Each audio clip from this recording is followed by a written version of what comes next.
Hello, how are you? It is almost the end of the year, so that means it is time to start looking forward to books that are going to be published in 2021. And there are a lot of them. There's a lot to look forward to next year. So I've gone through and I've selected a group that I'm especially excited about, and I can't wait to dive into reading these books. But I want to know from you if there are any books that you know are going to be published next year that you're really looking forward to. Let me know about them in the comments below so I can look them up and check them out. But I'm going to talk through these and give you an idea of dates of when they are slated for publication. But you know, the world is still in a bit of chaos, so publication dates might change and even the covers of the books might change. But this is just to give you an indication. I'll put links below in the description to these books if there are links available if you want to check them out and follow when they're actually going to come out. So to start off, on January 18th, the novel Old Bones by Helen Kitson is going to be published.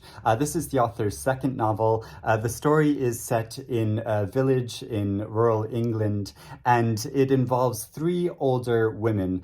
Two are elderly sisters who share a house together. One is unemployed and one owns a gift shop, but she rarely works there. And then the third woman works in a local library, and she has two failed marriages. And then one day a body is found in a local quarry, and this completely upheaves the women's lives. And so the story shows the strength but also the fragility of their lives, and there's just something about the story that I think sounds so intriguing. So I'm really looking forward to reading this. A Crooked Tree by Una Mannion. This is a debut novel from an author that was born in America, but she lives in Ireland, and I think she's lived in Ireland for quite a long time. So the story is about how a mother is driving her children home one day, and then she feels absolute rage at one of her girls, and she pulls over to the side of the road, orders her to get out, and then drives away, and she leaves her behind, her daughter, standing there in her school uniform,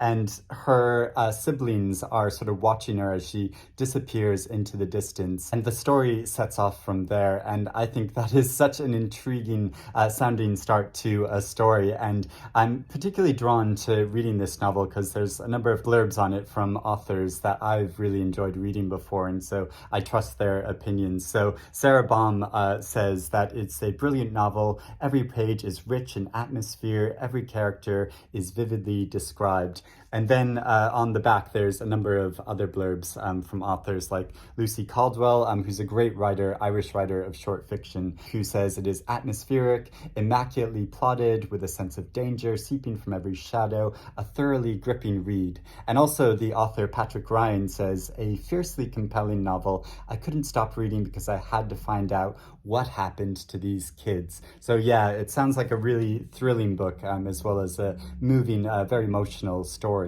Bolt from the Blue by Jeremy Cooper. This is a novel that's also being published in January, and the story is about a mother and daughter when the daughter moves from their home in Birmingham down to London to start art college and to begin her art career. And it follows their relationship over many years through the letters that they write each other. So it's a novel in epistolary form, which is a format of novel I don't think is used enough because it's such a fascinating way of writing fiction. So we get their physical letters and their emails and the postcards that they send each other over all of these years, and which sort of reveal their tense relationship.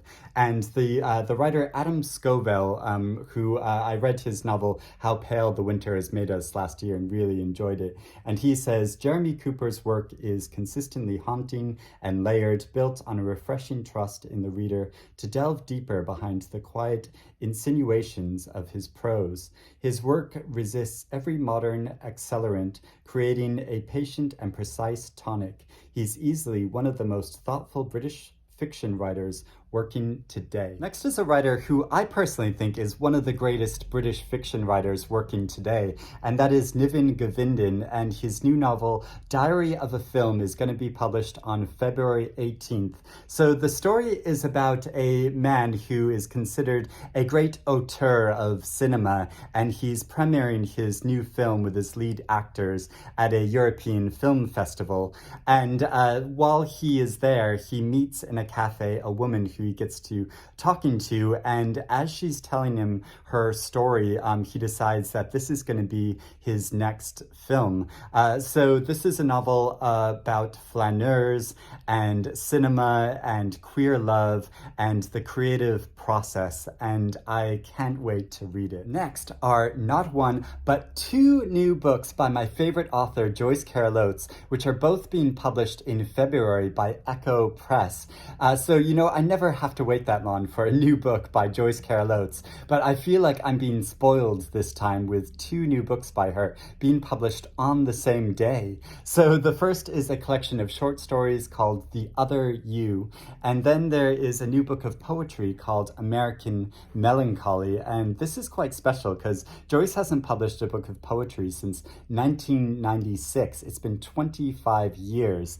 So the collection of short stories is about a whole range of characters and considers how they could have had different lives, and it's about them contemplating the alternate lives they might have had. And this is quite a consistent theme through a lot of Joyce Carol Oates' fiction. And one of the great privileges in 2020 I've had is to interview Joyce multiple times about her books, and we've discussed this before. So I'm really looking forward to how she explores this theme in her short stories, because like I've said before, she often in her short stories uses different formats and is a bit more experimental in her style of writing.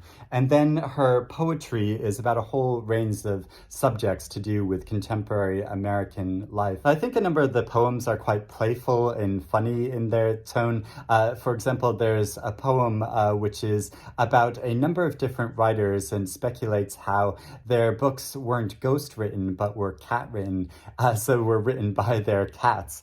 So yeah, I'm really looking forward to reading both of these books. It's always such a delight and a pleasure reading her new work, because it continuously surprises me what she writes about and how she writes about and the characters she writes about. So that's why I find her endlessly fascinating. Also being published in February is a new book of nonfiction called The Brilliant Abyss by Helen Scales, who is a marine biologist. And this is all about the bottom of the ocean, which I find fascinating. So it is true tales of exploring the deep sea, discovering hidden life, and selling the seabed. And she writes about how when people go to the bottom of the ocean, it's usually for two reasons, or one of two reasons, either out of curiosity or to exploit the resources of this environment, which is really the largest landscape in the whole world and one of the least explored. It's sort of crazy when you think about it, that the bottom of the ocean makes up most of the world, but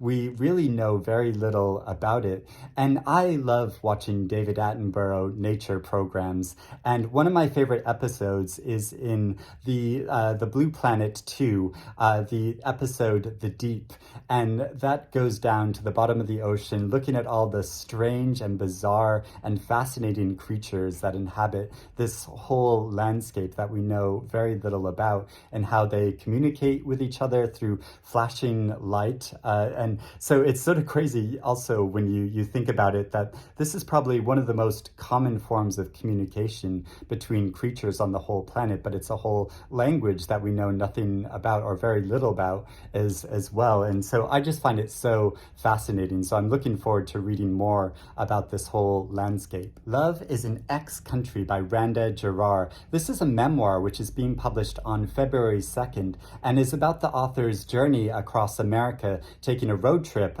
so reflecting on the current state of the country, but also reflecting on her experiences and past as a Palestinian daughter who is shamed for being a teenage mother and for being overweight. So it's about her process of surviving the struggles she encounters in her life and being proudly Middle Eastern American, proudly overweight, and proudly queer. And there's a blurb on the book from Carmen Maria Machado, whose writing I love. And she writes that if you have ever felt lonely or horny or angry or magnificent, this memoir is for you. What a boon it is, a perfect, unforgettable howl of a book. Unsettled Ground by Claire Fuller. This is a new novel being published on March 25th, and it's about a brother and sister who are 51 years old, but they still live with their mother, Dot. And they live in fairly rural isolation and poverty, but quite a self-sufficient life. But when their mother, Dot, unexpectedly dies, it changes everything and sort of threatens this circumscribed life that they live. And I'm always really excited to see what Claire Fuller publishes next. I've read all of her books, and she writes about such a diverse range of characters, but also really fascinatingly about these intimate relationships we have with each other. And so the premise of this novel, I think, sounds so intriguing. The Performance by Claire Thomas, who's an Australian writer, and this new novel is being published on April 15th. So the story is about three different women who are watching a Beckett play being performed in a theater, and while this play is going on, a bushfire is raging outside of the theater. So while the story of the play is unfolding and they're reflecting on their lives, they emerge from the theater to discover that the world is transformed, and so have their lives.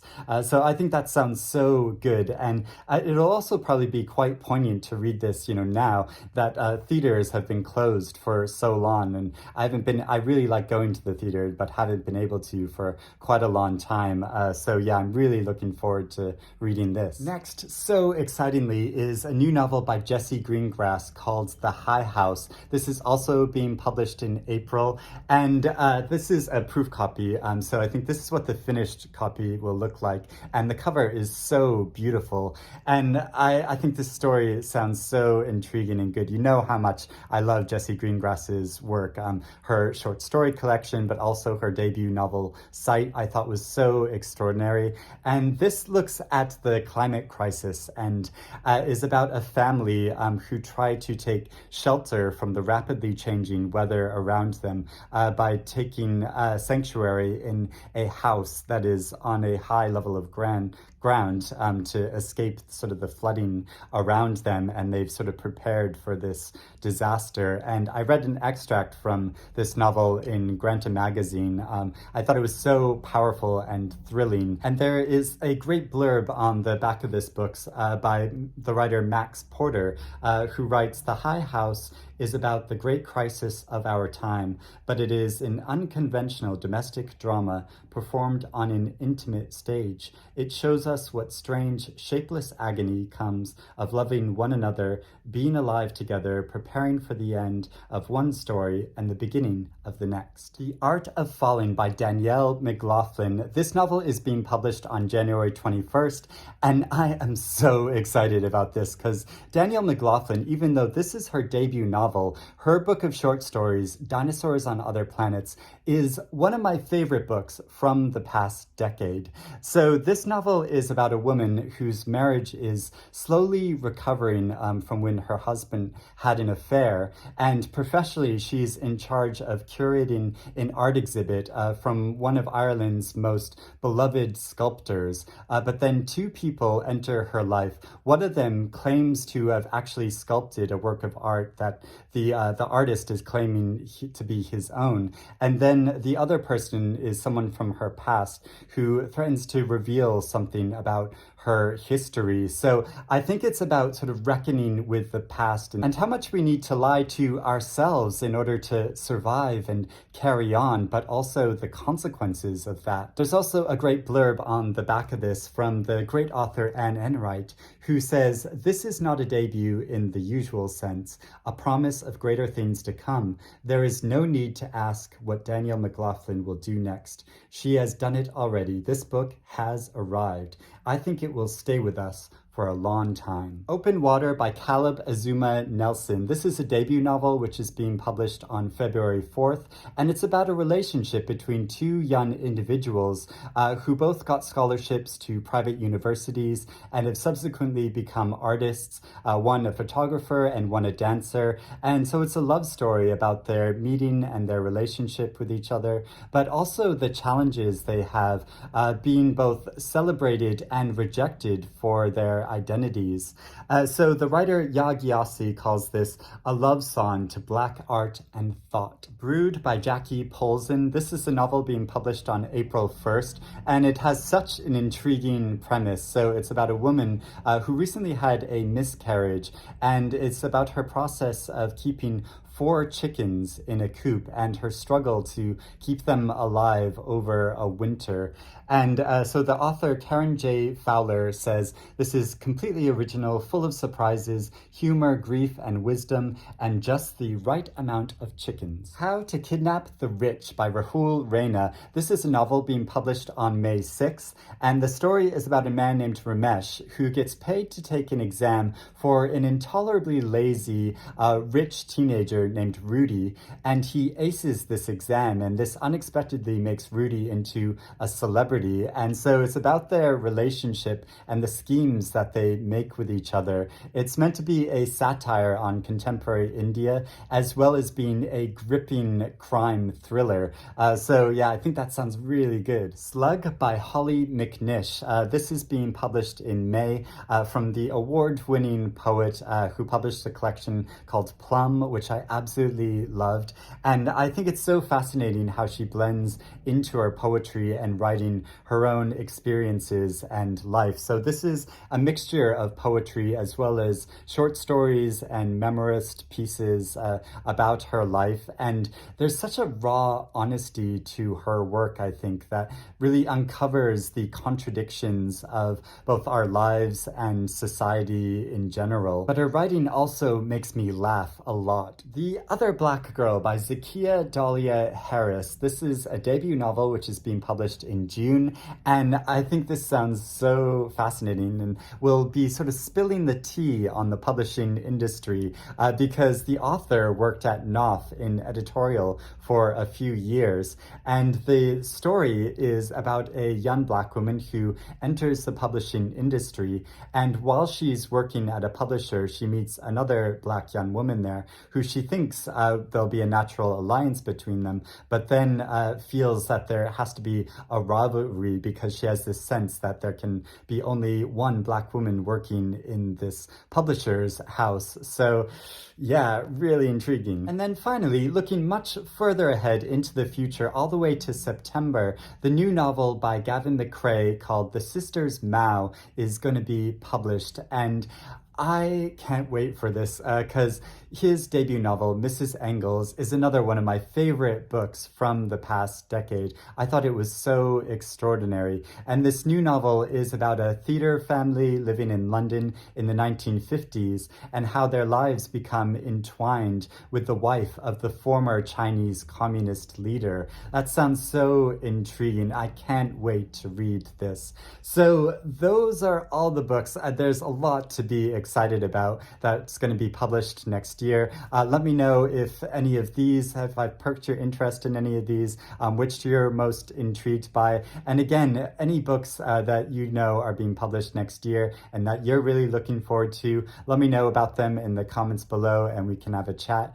So thank you for watching. I hope you're reading good things, and Happy New Year, everyone. Bye-bye.